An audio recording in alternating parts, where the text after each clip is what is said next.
자, 오늘 부활절, 부활의 기쁨과 소망이 여러분 가운데 가득하기를 바랍니다. 십자가에 달려 죽으신 예수님께서 무덤에 묻힌 지 사흘째에 부활하셨습니다. 자, 부활하신 다음에 제자들에게 나타나셨고 또한 사람들에게 보이셨어요. 그리고 승천하셨고 하늘 보좌에 앉으셨습니다. 자, 부활하셔서 하늘 보좌에 오르신 그 주님이 만유, 온 우주와 만물을 다스리는 주님이십니다. 자, 생각을 좀 해보죠. 예수님이 원래 어떤 분이세요? 원래 하나님이시란 말이죠. 우리가 지금 빌립보서를 읽었는데 빌립보서 2장에 보면 그는 근본 하나님의 본체시다. 근본 하나님의 본체로서 하나님과 동등된 분이라고 소개해주고 있습니다. 그러니까 본래 그런 분이에요. 그러면 그분 입장에서 볼 때 부활하여 죽음을 깨고 부활하여 하늘 보좌에 오르셨다, 거기에 앉으셨다, 그래서 만유의 주가 되셨다, 그게 크게 의미 있는 일이 아니에요. 원래 높으신 분이고 원래 하나님이시고 하나님과 동등되신 분이니까요. 사실은 그가 죽으시고 부활해 하늘 보좌에 올라 보좌에 앉으셔서 만유를 다스리는 주가 되셨다고 할 때 그가 하늘 보좌에 앉으신 주가 되심은 그 당신, 그 본인을 위한 일이 아니에요. 누구를 위한 거예요? 우리를 위한 거예요. 예수님께서 부활하여 하늘 보좌에 오르셨다고 할 때 정말 중요한 도리는 뭐냐면요, 그가 입은 우리와 같은 몸, 그 몸을 가지고 하늘 보좌에 오르셨다고 하는 거예요. 그런데 그냥 몸이 아니에요. 우리가 지난주일에 어린 양 이야기를 했는데요, 우리가 아까 찬양할 때 보좌에 앉으신 어린 양 이야기했단 말이에요. 노래했단 말이죠. 보좌에 앉으셨는데 어떤 모습으로 앉으세요? 어린 양. 그것도 어떤 어린 양이요? 죽임당한 어린 양. 그건 무슨 말이냐면요, 죽음의 흔적을 가진 어린 양으로 보좌에 앉아요. 실제로 모습이 어린 양이라는 게 아니에요. 상징인데 우리와 같은 몸, 죄인의 몸, 그 죄인들의 죄를 대속하기 위해서 십자가 고난을 받은 그 흔적이 새겨진 몸, 그 몸을 가지고 보좌에, 하늘 보좌에 앉으셨다는 말입니다. 그러니까 하늘 보좌에 사람들을 위해 희생하신 그 희생의 흔적이 새겨진 몸을 가지고 계신단 말이에요. 이게 정말 놀라운 은혜라고 하는 거죠. 그런 주님이에요. 그런 주님이시기 때문에 그 보좌에 다가서지 못할 인생, 그 보좌에 오는 것을 거부당할 인생이 없다는 거예요. 왜요? 그분이 하늘 보좌에 주권자로 앉아 계시는데 우리 인생들의 죄를 감당하신 그 흔적이 역력한 몸으로 하늘 보좌에 앉으셨다는 말입니다. 그분이 우리가 믿는 예수님, 우리가 믿고 의뢰하는 우리 주님 예수 그리스도이십니다. 그 주님께 우리가 감사드리고 기뻐하며 예배하는 부활절인 것이에요. 그런 기쁨이 충만하기를 바랍니다. 제가 고민을 좀 했거든요. 물론 절기를 맞을 때는 특별히 고민을 하지만 해마다 맞는 부활절인데 어떤 말씀을 나누는 것이 좋을지 기도하며 고민을 하다가 이 말씀을 정했습니다. 자, 먼저 오늘 본문에서 3절 한번 같이 읽어볼까요? 3절 다 같이 읽습니다. 또 참으로 나와 멍에를 같이 한 내게 구하노니 복음에 나와 함께 힘쓰던 저 여인들을 돕고 또한 글레멘도와 그 외에 나의 동역자들을 도우라. 그 이름들이 생명책에 있느니라. 먼저 주목할 내용은 여기 맨 끝의 내용이에요. 그 이름들이 생명책에 있느니라. 이렇게 쓴 부분입니다. 자, 설교 제목에도 이것을 붙였는데요. 자, 아까 말씀드렸어요, 서두에. 자, 우리를 위한 희생의 흔적을, 그 희생을 새긴 몸으로 보좌에 앉으셨다. 이 복음의 선포가 단순하게 그분이 인류 대속의 증거를 자기 몸에 새겼다고 하는 것에 그치지 않습니다.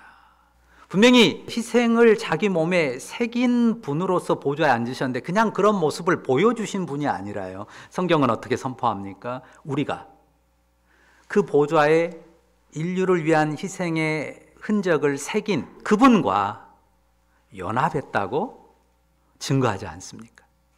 우리와 그분과 아주 신비한 연합을 이루었다고 성경은 선포해주고 있습니다. 그러니까 죄인의 몸을 입고 죄인들의 죄를 대속한 그 흔적을 자기 몸에 새긴 모습으로 보좌에 앉아 계시는데요. 우리 눈에 보이지도 않고 거룩한 그 하늘 처소에 계시는데 우리가 신비하게 그분과 연합했다고 하는 것을 성경은 선포하고 우리가 믿는다는 사실입니다. 우리가 어떻게 그분의 죽음에 또 어떻게 그분의 부활에 연합한다고 성경이 말합니까? 어떻게 되죠? 그것은 오직 성령으로 말미암아 되는 일입니다. 성령께서, 하나님의 영이신 성령께서 아주 신비한 방법으로 우리가 볼 수도 없고 우리가 어떻게 지각할 수 없는 놀라운 방법으로 우리를 믿음 안에서 주 예수 죽음과 주 예수 부활 생명에 연합시킵니다. 우리가 복음을 믿을 때 성령께서 이 놀라운 일을 이루셔요. 그래서 사람을 위해 고난받은 흔적이 있는 그 몸으로 보좌에 계신 그분께 연합하는 거예요. 우리가 주님과 연합했다, 그의 죽음과 부활에 연합했다고 할 때 보좌에 앉으신 그 주님께 연결되어 있는 것입니다. 실로 크고 놀라운 은혜인데요. 이 은혜를 우리가 어떻게 받아요? 돈 내고 받습니까? 공로를 쌓아서 받습니까? 어떻게 받아요? 은혜로 받아요. 값없이 선물로 받습니다. 오직 믿음으로 받습니다. 성령의 일방적인 역사로 그 은혜에 들어갑니다. 그것을 달리 표현하면 거듭남이라고도 하고 중생이라고도 하죠. 성령께서 주 예수와 연합한 부활 생명을 우리의 영혼에 새겨놓은 거예요.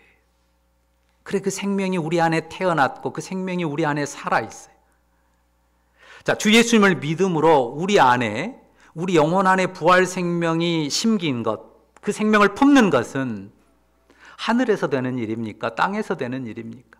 분명 우리 안에서니까 땅의 일이죠. 그런데 그 땅의 일이 하늘에서 반영된 것을 여기 3절에 뭐라고 썼어요? 그 이름들이 생명책에 기록되는 것으로 말했습니다. 자, 생명책이라고 했는데요. 생명책은 어떤 책일까요? 자, 성경의 수많은 설명들은요, 사람들 세상의 이미지로 이렇게 설명을 해요. 그러니까 하나님께서 영생으로 확정한 사람들의 이름을 써놓은 책이 있다는 거죠. 실제로 어마어마하게 큰 책이 있고 거기에 무슨 볼펜이나 만년필이나 사인펜으로 썼다. 그럴 수도 있고 아닐 수도 있는데요. 어쨌든 하나님께서 영생으로 확정한 자들의 이름을 기록한 책이 있다는 겁니다. 실제로 그런 커다란 모양의 책이 있거나 아니면 전혀 다른 형태일 수도 있는데요. 어떻든 중요한 건 뭡니까? 내 이름이, 우리 이름들이 생명책에 있다고 하는 것이 확정되었다고 하는 사실입니다. 하나님께서 나를 영원한 생명을 상속할 사람들의 명단에 올리셨다는 거죠. 이렇게 생각할 수 있어요. 하나님이 딱 명단에 올리셨어요. 조금 달리 표현하면 호적에다가 이름을 딱 올렸단 말이에요. 그러면 생명책에 내 이름이 쓰였다면, 한번 올려졌다면 어떻습니까? 누군가가 그것을 지우거나 빼버리거나 할 수 있습니까? 하나님이 자기가 정한 영원한 생명을 상속할 자로 정해서 이름을 올린 그 명단에서 어느 누가 임의로 빼거나 지우거나 할 수 있냐 하는 거예요. 불가능한 일이죠. 그러니까 부활절에 먼저 우리가 가슴에 새길 것, 우리 마음에 확정할 것이 이것입니다. 내가 어린 양으로 보좌에 앉으신 그 주님과 연합한 그것이 영원한 하늘 생명책에 내 이름이 기록되고 확정된 일이라고 하는 것입니다. 하나님 영원하신 아들이 사람 되셔서 고난받고 부활하셨습니다.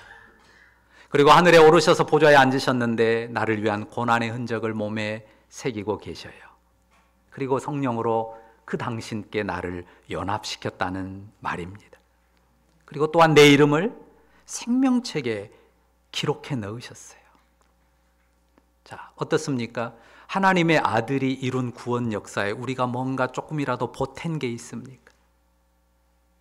하나님의 아들이 사람 되셔서 죽고 부활하셔서 죄를 대속하시고 그 몸에 우리를 연합시켜서 하늘 보좌에 앉으셨는데 그 일에, 그 구원 사역에 우리가 조금이라도 보탠 무엇이 있냐는 말입니다. 아무것도 없죠. 그런데 주 예수님의 죽음 안에서 내가 죽었고 주 예수님의 부활 안에서 내가 살았음을 믿습니다. 그 믿음이 우리의 믿음입니다. 이 믿음을 고백하며 이 믿음 안에서 하나님 앞에 경배하는 여러분의 이름들이 이미 생명책에 기록되어 있는 줄로 믿습니다. 그러니까 생명책에 이름을 올릴지 말지 조금 지켜보고 네 하는 거 봐서 그리고 나서 올리겠다 그렇게 말씀한 성경은 어디에도 없습니다. 정말 부족하고 허물투성인 우리에게 그 놀라운 은혜와 사랑을 주셨으니까요. 그것이 복음이고 정말 놀라운 복된 소식인 거죠.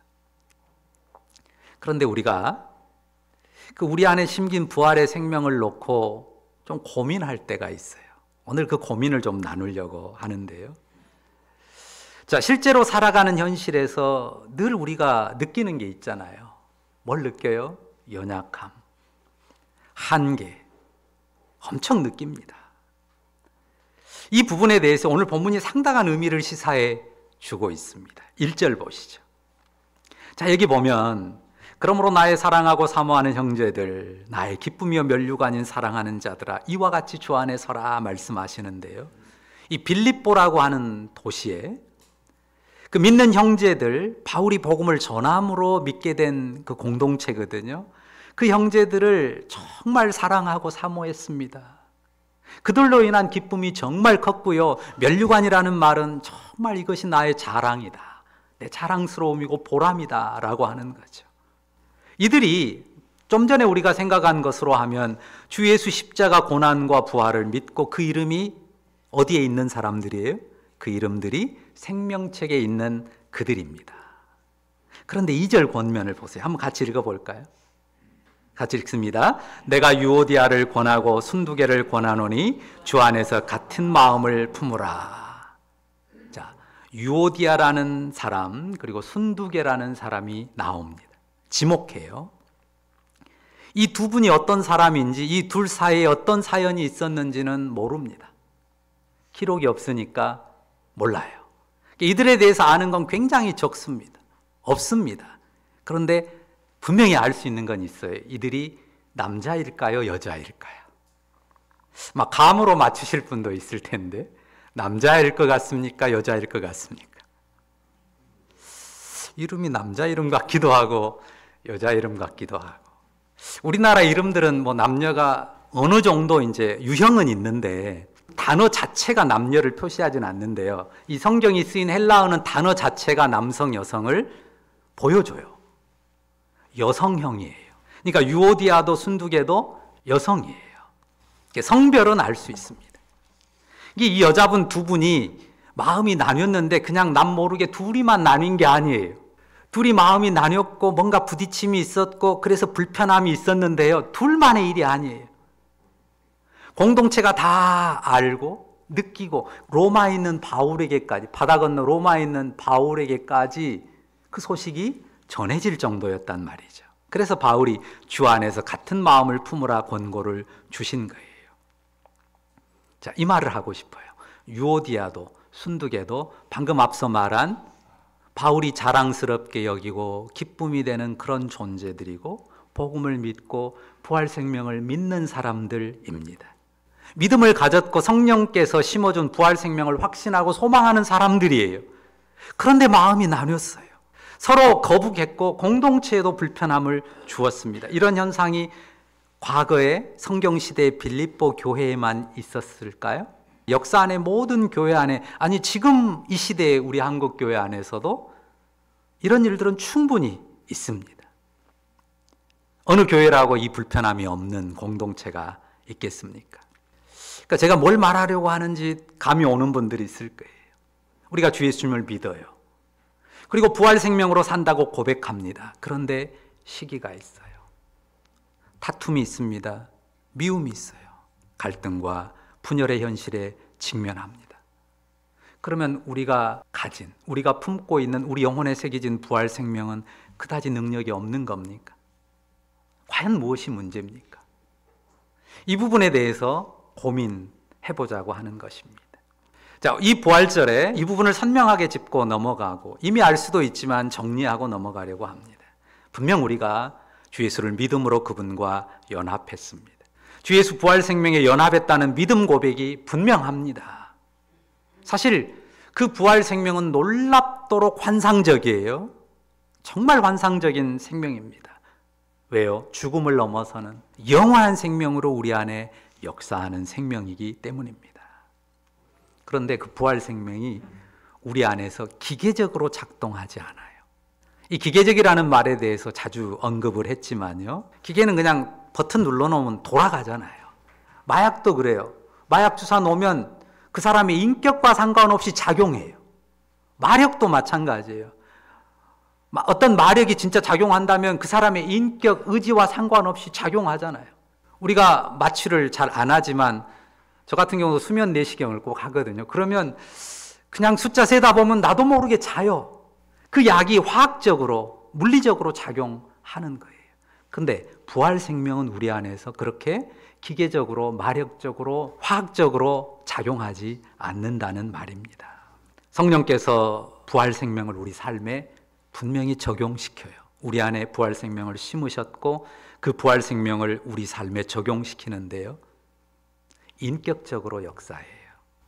그러니까 성령께서 심어주신 그 부활 생명이 순식간에 우리 삶을 그냥 확 뒤바꿔 놓지 않는다는 말이에요.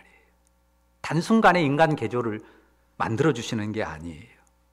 분명히 부활 생명이 심겼는데 성령께서 그 부활 생명 안에서 우리의 인격이 그 부활 생명을 따라 세워져 가도록, 우리의 인격이, 우리의 삶이 그의 부활 생명을 따라 변하고 성장하도록 성령께서 역사하십니다. 사람의 몸이라는 게 얼마나 신비합니까? 사람의 몸도 참 신비한데요, 사람의 인격과 그 내면 세계는 얼마나 넓고 오묘한지 모릅니다. 진짜 넓고 오묘해요. 나도 모르는 내 안에 엄청난 세계가 있어요. 제가 질문을 하나 드리겠습니다. 여러분, 이제까지 살아오면서 아주 기뻤던 때가 언제입니까?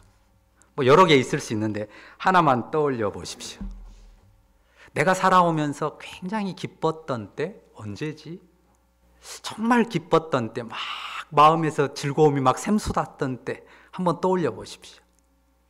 아마 금방 떠오르는 사람도 있고, 막 머리를 굴려도 별로 내 생에는 기쁨이 없었어 이런 분도 있을 수 있는데요, 어떤 분이 이렇게 이제 그 사람들 모아놓고 뭐 세미나를 하면서 이렇게 물었어요. 청중한테. 이제 많은 숫자는 아닌데 이 질문을 했어요. 살면서 정말 기뻤었던 때를 하나 말해 보십시오 하니까요, 어느 한 사람이 이렇게 말을 하더랍니다. 형이 서울대 떨어질 때 정말 기뻤대요.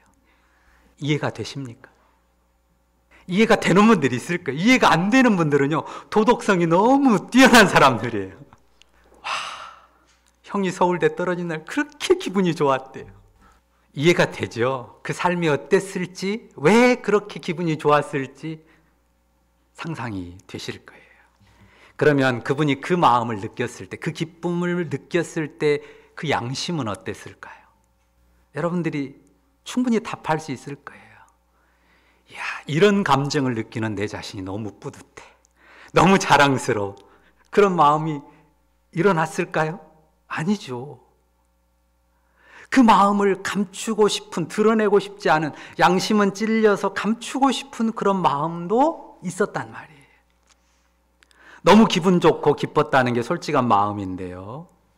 그렇지만 또 한쪽 마음에는 그 마음을 옳다고 좋다고 떳떳하게 내놓기가 어렵습니다.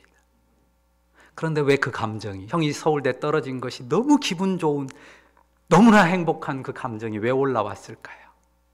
형의 실패가, 부모의 실망이 왜 나의 엄청난 기쁨이 된 건가요? 물론 그 사람의 도덕적인 가치관이나 세계관의 문제일 수도 있는데요. 빼놓을 수 없는 이유가 있잖아요. 여러분이 다 상상하는 것처럼. 무엇 때문이에요? 그 마음에 오랫동안 쌓인 상처 때문이에요. 동생으로서 잘난 형과 늘 비교당하면서 긁히고 또 긁힌 그 마음의 상처들, 그게 원인이었던 거죠. 그것이 마음의 분노로 쌓였는데요. 그렇다고 형이나 부모에게 복수할 수는 없잖아요. 어렸을 때는 힘도 없는 데다가 또 가로막는 게 뭐예요? 도덕성, 양심, 이런 게 가로막기도 한단 말이에요. 근데 내 손으로 하지 않았어요.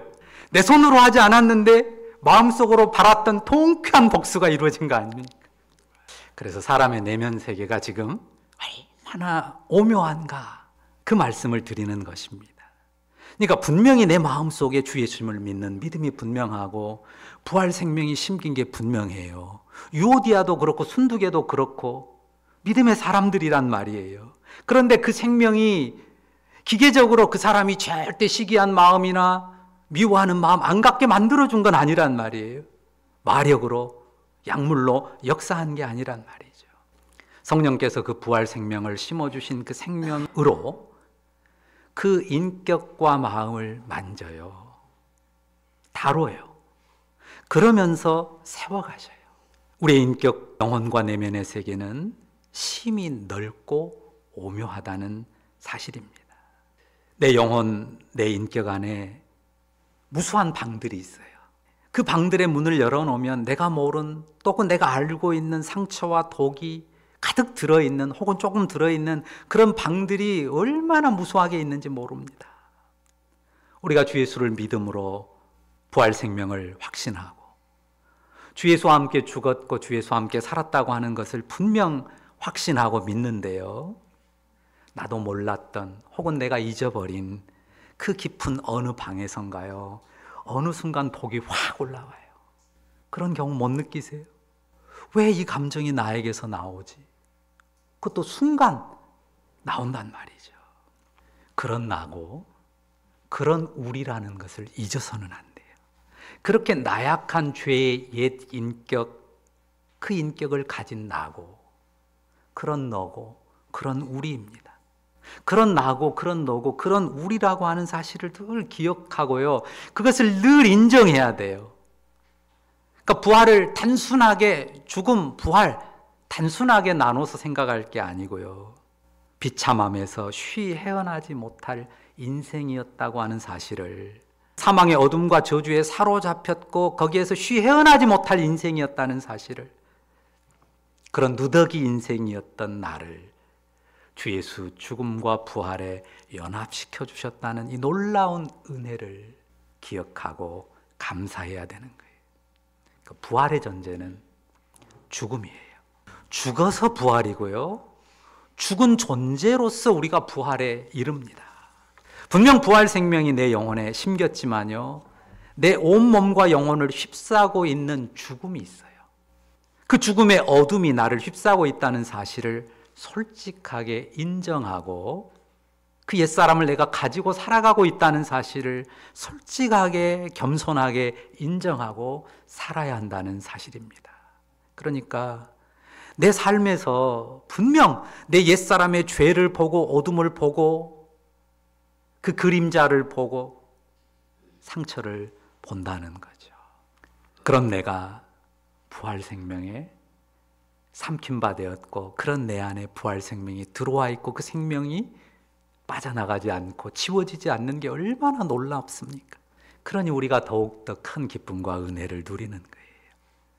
자신의 죽음, 자신의 존재의 그 어둠을, 그 그림자를 잊어버리면요, 주님의 은혜가 별게 없는 게 돼버립니다. 전히 그런 어둠과 죄를 안고 살아갈 수밖에 없는 그 옛사람의 나를, 그 내 안에 영원히 사라지지 않을 부활의 생명을 넣어주셨다니 얼마나 놀랍고 큰 은혜입니까? 제가 한 가지에만 더 드리겠습니다. 예수 믿는 우리고요, 부활 생명을 품은 우리인데요, 바울 사도를 통해서 이런 주님의 권면이 주어진 적이 있습니다. 로마서 12장의 말씀인데요, 즐거워하는 자들과 함께 즐거워하고 우는 자들과 함께 울라 그러셨어요. 묻겠습니다. 둘 중에 어떤 게 더 어렵습니까? 한번 생각해 보세요. 우는 자들과 함께 우는 게 더 어렵던가요? 즐거워하는 자들과 함께 즐거워하는 게 더 어렵던가요? 뭐가 진짜 어렵습니까? 우는 자들과 함께 우는 것은요, 사람들이 잘해요. 짠하고 안 됐고 불쌍한 마음은 쉽게 들어요. 근데 진짜 잘된 사람, 정말 마음으로 축복해 주기 쉽습니까? 실제 물어보면요, 특히 직장인들한테 물어보면 즐거워하는 자들, 잘된 사람의 즐거움에 함께 참여한다는 게 너무 어렵다고 그래요. 안 그럽니까? 내가 볼 때 저거 별것도 없는데 왜 잘 나가? 왜 인정을 받아? 마음으로 축복해 주기가 쉽지 않습니다. 시기심이 일어나고요, 시기심만 일어납니까? 어쩔 때는 화가 치밀어요. 자, 어떻습니까? 예수 십자가에 못 박힌 나, 부활 생명으로 사는 나, 그 나에 어울립니까? 그렇게 축복하지 못하고 시기하고 미워하고 그리고 분노하고 그런 내가 예수 십자가에 연합하고 그 부활 생명에 연합한 나와 아주 어울립니까? 아니거든요. 그래서 탈락입니까? 생명책에 이름 올린 거 지워버릴까요? 한 10번까지는 봐주는데 그 이상은 안 돼 하고 지워버리실까요? 아니란 말이에요. 여전히 그런 모습을 안고 살아가는 내 생명이 부활하여 하늘 보좌에 앉으신 주님과 함께 연합되어 있다는 게 얼마나 놀라운 은혜인지 모릅니다. 그런 나의 이름이 여전히 생명책에 있다면 그 은혜가 얼마나 지극히 큽니까? 옛사람의 죄의 실존, 그 인격을 여전히 안고 사는 우리입니다. 내 내면과 인격 저 깊은 곳에 숨겨졌던 죄와 어둠이 확 올라오는 일이 부지기수란 말입니다. 그런 내가, 그럴 때마다 그런 내가, 그런 나의 죽음의 모습이 예수 죽음에 합하였다는 것을 거듭 확인하는 거예요. 그런 내 초라함과 내 연약함과 내 실패가 발견되는 게요, 절망이 아니에요. 그렇지, 내가 그런 인격이고 그런 존재였고 그런 사람이었는데 그런 내가 예수 죽음에 합하게 성령께서 내 안에 역사하시는 것 아닌가 하는 것 때문에요, 우리 주님의 은혜 앞에 더욱 엎드리게 되는 것입니다. 그런 나를 예수 부활 생명에 합하게 하셨음을 인하여서 감사하고 또 감사하고 그 사실을 거듭거듭 확인하는 것입니다. 그 믿음으로만 옛사람의 어둠을 지워가는 거예요. 내가 도덕성이 있고 양심이 바른 사람으로 나를 세워야 되겠다, 내 의지와 결단으로 되는 게 아니에요. 그렇지, 내가 죽은 존재이지, 내가 죽었으니까 예수 부활 생명에 합하여 부활하지. 언제든 그 믿음으로 되돌아가서 그 믿음으로 옛사람의 어둠을 지우고 또 지우면서 부활 생명을 따라 주님의 인격과 삶을 내 안에 세워가는 것입니다. 주님의 부활 생명을 따르는 우리의 삶이 그렇습니다. 4절, 여기 말씀만 읽고 마치도록 하겠습니다. 자, 다 같이 읽죠? 주 안에서 항상 기뻐하라. 내가 다시 말하노니 기뻐하라. 이 말을요, 그래, 기뻐해야 돼, 기뻐해야 돼, 자꾸 내게 다독이고, 물론 그럴 수도 있죠. 그렇지만 그런 기뻐해야 된다는 당위로 나를 짓누르는 것이 기쁨이 되는 게 아닙니다.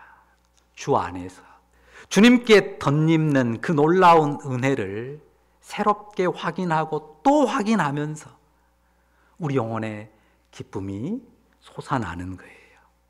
주 안에서, 주님 안에서 죽었고 죽어버릴 수밖에 없었던 내가 주님의 부활 생명에 연합하여 주 안에서 소망을 따라 살아가고 있다는 그 놀라운 사실 때문에, 그 믿음의 사실, 은혜의 사실 때문에 내 영혼의 평안이, 감사가, 기쁨이 일어나는 거예요. 바로 그 기쁨, 그 기쁨을 영혼에 가득 채우고 능력 있게 살아가는 여러분들 다 되시기를 주의 이름으로 축원합니다. 기도하십시다. 거룩하신 주님, 죄와 허물로 죽은 우리 힘으로는 도저히 떨쳐버릴 수 없는 옛사람의 어둠에 사로잡혔고 여전히 그 어둠에서 자유롭지 못한 우리지만 우리 안에 주 예수 십자가 복음, 부활의 복음 허락해 주시고 우리가 예수 십자가의 죽었음과 부활 생명에 연합했음을 믿고 그 믿음 안에서 성령께서 우리를 보좌에 앉으신 주님께 연합시켜 주셨으니 감사합니다. 여전히 우리의 삶은 힘겹고 옛사람의 죄와 다투며 고민하며 방황하며 행할 때가 많습니다. 그러나 그럴 때마다 그렇게 연약하고 허물진 우리를 자기 온몸으로 품어주시고 죄에 대하여 죽고 의에 대하여 살게 하시는 예수 죽음과 부활에 연합한 자로서 그 믿음으로써 우리의 인격과 삶을 힘차게 꾸려가는 주의 백성들 되게 하옵소서. 주님 인도하실 줄 믿습니다. 감사드립니다.